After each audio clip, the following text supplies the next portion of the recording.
அடம்பிடிக்கும் அமெரிக்க அதிபர் Donald Trump அடைந்து விடுவாரா நோபல் பரிசு அப்படிங்கிற கேள்வி வருது. ஏன்னா குழந்தைங்க பிஸ்கெட்டுக்கு அழறா மாதிரி அமெரிக்க அதிபர் ட்ரம்ப் என்ன பண்ணுறாரு, நோபல் பரிசு எனக்கு வேணும், கொஞ்சம் கொடுங்க அப்படிங்கிற மாதிரி பேசிட்டு இருக்காரு. பல நாடுகள் மூலமாக அதுக்கு பரிந்துரை கடிதங்களையும் கொடுக்க வச்சிருக்காரு.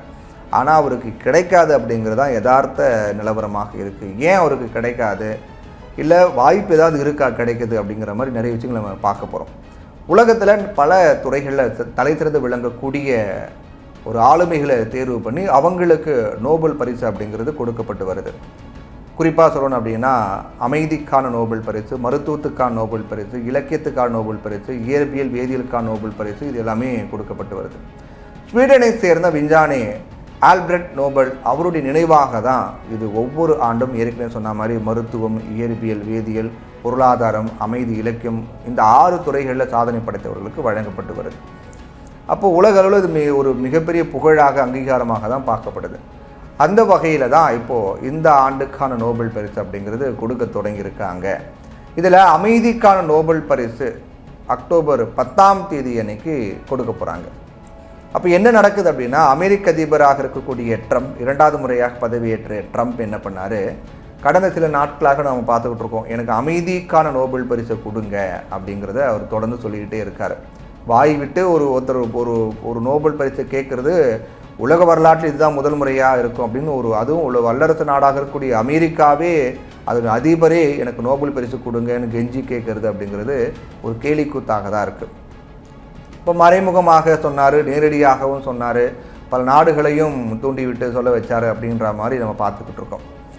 இப்போ என்ன விஷயம் அப்படின்னா, அமெரிக்க அதிபராக 2வது முறை பதவியேற்ற Trump India, Pakistan, Cambodia, Thailand, Israel, Iran, பல நாடுகள், காங்கோ, ருவாண்டா, எகிப்து, எத்தியோப்பியா, அர்மீனியா, அசர்பைஜான் நாடுகளுடன் இடையிலான அந்த போரை நிறுத்தினேன், நான் தான் நிறுத்தினேன், பல நாட்டு போர்களை நிறுத்தி இன்றைக்கி உலக அமைதிக்கு நான் வழி ஏற்படை கொடுத்துருக்கேன் அப்படின்ட்டு ட்ரம்ப் சொல்லிட்டு வராரு. அதுலேயும் மிக குறிப்பாக நம்ம பார்க்கணும் அப்படின்னா இந்தியா பாகிஸ்தான் போர் தான். இந்தியா உறுதியாக சொல்லிட்டாங்க, இந்தியா பாகிஸ்தான் போரை பாகிஸ்தான் கெஞ்சினாங்க, அதனால் இந்தியா நிறுத்தியது அப்படின்னு சொன்னாங்க. ஆனால் விடாப்பிடியாக 30க்கும் மேற்பட்ட முறை ட்ரம்ப் என்ன சொல்கிற, நான் தான் நிறுத்தினேன், இந்தியா பாகிஸ்தான் போர் நான் தான் நிறுத்தினேன் அப்படின்னு சொல்லிட்டு வராரு. அதோட உக்ரைன், ரஷ்யா மற்றும் காசா, இஸ்ரேல் இடையே போரை நிறுத்துவதற்கு நான் முயற்சிகளை மேற்கொண்டு வந்துக்கிட்டு இருக்கேன், அதன் காரணமாக எனக்கு நோபல் பரிசு கொடுங்க அப்படின்னு ட்ரம்ப் ரீசெண்டாக சொல்லிட்டு வரதை நம்ம பார்த்துக்கிட்டு இருக்கோம். ஆனால் ட்ரம்ப்புக்கு நோபல் பரிசு கொடுக்கணும் அப்படிங்கிறதுக்கான ஒரு கோரிக்கை அவர்கிட்ட இருக்குது. அதனால் என்ன பண்ணுறாரு, பாகிஸ்தான், இஸ்ரேல், கம்போடியா, அர்மீனியா, அசர்பைஜான் இவங்க நாடுகள் மூலமாக கொடுக்க சொல்லி ஒரு பரிந்துரை பண்ண சொல்லி பேசிட்டு வராரு. அந்த நாடுகளும் நோபல் பரிசு கொடுங்க ட்ரம்ப்புக்கு அப்படின்ற மாதிரி சொல்லிட்டு வராங்க. பரிந்துரை கடிதங்கள்லாம் கொடுத்துருக்காங்க. சீக்கிரமாகவே இப்போ அமைதிக்கான நோபல் பரிசு வர இருக்கக்கூடிய நிலையில் ட்ரம்ப்புக்கு கொடுப்பாங்களா? ஏன்னா ட்ரம்ப் அமெரிக்காவுடைய அதிபர், அமெரிக்கா உலக வல்லரசு நாடு, ட்ரம்ப் அப்படிப்பட்ட நாட்டினுடைய தலைவருக்கு நோபல் பரிசு கிடைக்கும், அவரே கேட்டார் இல்லையா, அது எப்படி மறுக்க முடியும்? அப்போ கொடுப்பாங்களா? கொடுத்தே ஆவாங்க தானே அப்படிங்கன்னா நிறைய பேருக்கு ஒரு கேள்வி இருக்கும். ஆனால் உண்மை என்னென்னா, ட்ரம்ப்புக்கு நோபல் பரிசு கிடைக்க வாய்ப்பே கிடையாது அப்படிங்கிற மாதிரி தான் தகவல் வந்துக்கிட்டு இருக்கு. ஏன் அப்படின்னா, காசாவில் போர் நிறுத்தம் தொடர்பாக அதிபர் ட்ரம்ப் 20 அம்ச திட்டத்தை அறிவித்தார். அது தொடர்பாக அந்த போர் நிறுத்தத்திற்கான முயற்சிகள் இதெல்லாமே பார்த்துக்கிட்டு இருக்கோம். இப்போ எதுக்காக அவருக்கான அமைதிக்கான நோபல் பரிசு கொடுக்க முடியாது அப்படின்னா, மிக முக்கியமான விஷயம் என்னென்னா, நோபல் பரிசு பொறுத்த வரைக்கும் அமைதிக்கான நோபல் பரிசு அப்படிங்கும்போது பல பேர் சேர்க்கப்பட்டிருக்கு, அதில் ட்ரம்பினுடைய பேரும் இருக்குது, ஆனாலும் ஒரு கிடைக்காது. இந்த விவகாரம் தொடர்பாக பல நாட்டு தலைவர்கள் கூர்ந்து கவனிச்சுட்டு வராங்க. குறிப்பாக இந்த நார்வே தலைநகர் ஆஸ்ட்ரோவில் இருக்கக்கூடிய அமைதி ஆராய்ச்சி மையத்தினுடைய இயக்குனர் என்ன சொல்கிறார் இதை பற்றி அப்படின்னு பார்க்கும்போது, ட்ரம்ப்புக்கு நோபல் பரிசு கிடைப்பதற்கான வாய்ப்பு குறைவு அப்படிங்கிறாரு. அதில் அதே நேரம் அமெரிக்காவில் கல்வி நிறுவனங்களுக்கான சுதந்திரங்களை ட்ரம்ப் மறுப்பதாகவும் அமைதிக்கான நோபல் பரிசு கமிட்டி உறுப்பினர் ஒருத்தரை சொல்லியிருக்கிறது முக்கியத்துவம் வாய்ந்ததாக பார்க்கப்படுது.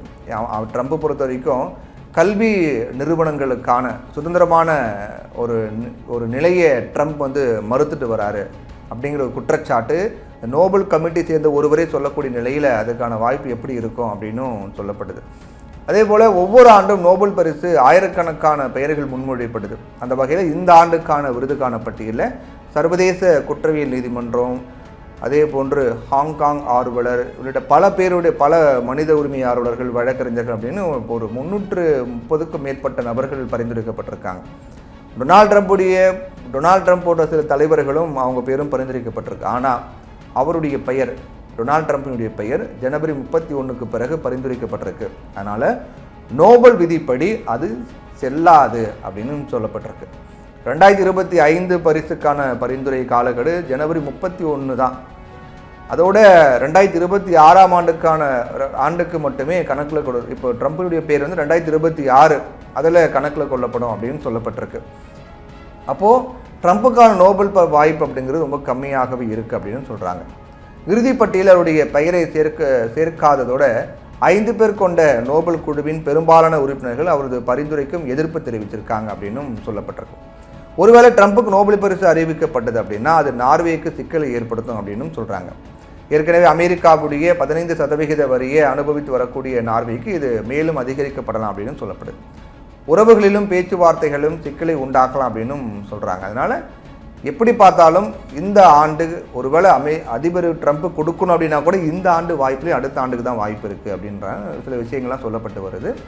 அதனால் அடுத்த ஆண்டு அமெரிக்க அதிபர் ட்ரம்ப்புக்கு கிடைக்குமா அமெரிக்கா நோபல் பரிசு, இல்லை அதுக்குள்ளே ஏதாவது சிக்கல் ஏற்பட்டு அதுலேயும் கேன்சல் ஆக வாய்ப்பு இருக்கிறதா, இல்லை இந்த ஆண்டு அவருக்கு நோபல் பரிசு கொடுக்கலனா அது என்ன தாக்கத்தை ஏற்படுத்தும், இல்லை எப்படியாவது நோபல் பரிசை அடைந்துருவாரா இந்த ஆண்டு அப்படிங்கிறதையும் நம்ம பொறுத்து இருந்தால் பார்க்கணும்.